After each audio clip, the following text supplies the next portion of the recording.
აქვს უპრეცედენტო რეგიონისთვის უპრეცედენტო ეკონომიკური ზრდა.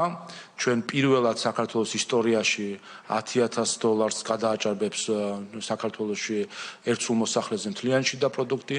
პირველად ჩვენი ეკონომიკა $100 მილიარდ გადააჭარბებს და ამ მხრივ ჩვენ გამორჩეული ვართ ამ შედეგებით, როგორც წლიური შედეგებით ეკონომიკური ზრდის, ისე აბსოლუტური შედეგებით გამორჩეული ვართ როგორც რეგიონში, ისე მათ შორის კანდიდატ ქვეყნებთან შედარებით.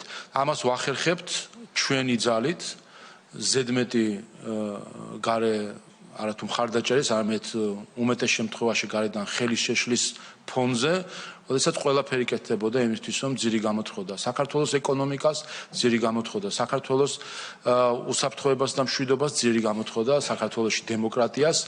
რთული პერიოდი არის სამყაროში, მეგობრები სანთლით არიან საძიებელი, სამწუხაროდ რატომღაც ამ რთულ ვითარებაში ბევრმა საქართველოს მიმართ მტრული პოლიტიკის გასატარებლად მოიცალა. უყურებთ რა ტენდენციებს მათ შორის ევროპაში, პატრიოტული ძალების მომძლავრებას ევროპაში და დარწმუნებული ვართ, რომ ის უმცირესობის მთავრობები, რომლებიც დღეს თავს ახვევენ ზოგიერთ თავის პოლიტიკურ დღის წესრიგს, მოусმენ საკუთარ ხალხს.